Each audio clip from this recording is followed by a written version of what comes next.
Հրդեհի բռնկման պատճառներն այս պահին հայտնի չէ, կնշանակվի փորձաքննություն, որի արդյունքում էլ կպարզվի ամեն ինչ։ Այս մասին այսօր Կոմիտասի պողոտայում Երևան City-ի շենքում հանրային սննդի կետում բռնկված խոշոր հրդեհի վայրում լրագրողների հետ զրույցում նշեց փրկարար ծառայության պետ Կամո Ցուցուլյանը։ Հիմա ասեմ ձեզ, որ հրդեհը մեկուսացված է, իրականացվում է հետհրդեհաշիժման աշխատանքներ։ Այս պահին բաց կրակ չկա, աշխատանքներ ենք տանում հրդեհի հետհրդեհաշիժման հետ կապված։ Ըստ Ցուցուլյանի հրդեհի օջախը գտնվել է KFC-ի տարածքում։ Վնասների եւ այրված տարածքի չափերի վերաբերյալ տվյալները կներկայացվեն հետագա ուսումնասիրություններից հետո։ Փրկարար ծառայության պետը ընդգծեց, որ այս պահին ամենակարևորն այն է, որ կանխվել է հրդեհի տարածումը։ Նա նաեւ հավելեց, որ շենքի մուտքն արգելափակված է։ Այս պահին արգելվում է շենքի տարածք մուտք գործելը, կավարտենք, քաղաքացիները ներս կմտնեն եւ իրանց վնասների վերաբերյալ կտեղեկացնեն։ Այս պահին արգելում են, որպեսզի մտնեն, մինչեւ չավարտենք,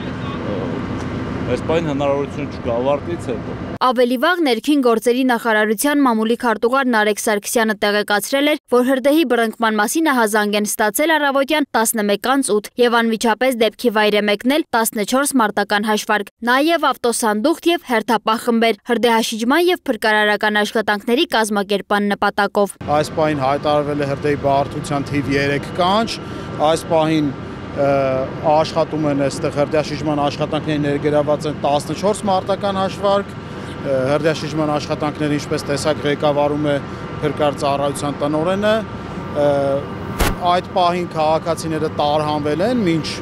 հրշեջ փրկարարների ժամանելը արդեն սկսել է տարհանումը եւ այս պահի դրությամբ կարող եմ ասել, որ տուժածների վերաբերյալ դեռ տեղեկություններ չունենք։ Նարեկ Սարգսյանի խոսքով հրդեհաշիջման աշխատանքները շարունակվում են, իսկ պատճառների մասին խոսելն այժմ վաղ է։ Ինչ վերաբերում է լուրերին, թե դեպքի վայրից քաղաքացի է բերման ենթարկվել, ներքին գործերի նախարարության մամուլի քարտուղարը նշել է, որ որևէ մեկը բերման չի ենթարկվել, քաղաքացին ոչ ադեկվատ վարքագիծ է դրսևորել, ինչի համար հեռացվել է դեպքի վայրից։ Իսկ KFC-ի սննդի կենտրոնի տնօրեն Լեոնիդ Մաթևոսյանն էլ նշել է, որ հրդեհը բռնկվել է շենքի արտաքին հատվածից, սակայն պատճառներն այժմ անհայտ են։ Աշխատակիցները բոլորը ունեն ընթացակարգ, տեղում հոսանքազրկել են եւ լքել են տարածքը։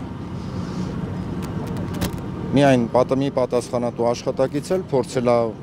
կրակը մարի, բայց արդեն տեսել է, որ հնարավոր չի, այդ ընթացքում է զանգվել է 911 ծառայություն։ Ինչ վերաբերում է մասնաճյուղի աշխատակիցներին աշխատանքով ապահովելուն, տնօրենը նշել է. Աշխատակիցների համար անհոգ եղեք, ընկերությունը միշտ աշխատակիցների բոլոր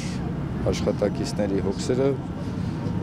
վերցնում է իր վրա եւ ոչ մի աշխատակից անգործ չի մնա։ Ըստ նախնական տվյալների մեկ տուժած հոսպիտալացվել է բժշկական կենտրոն։ Ավելի վաղ էլ հայտնի էր դարձել, որ 2 փրկարարի մոտ էլ ծխի հետևանքով ինքնազգացողության վատթարացում էր նկատվել եւ նրանք տեղում առաջին բուժօգնություն էին ստացել։ Սոնա Գիշյան, Free News, Ազատ լուրեր։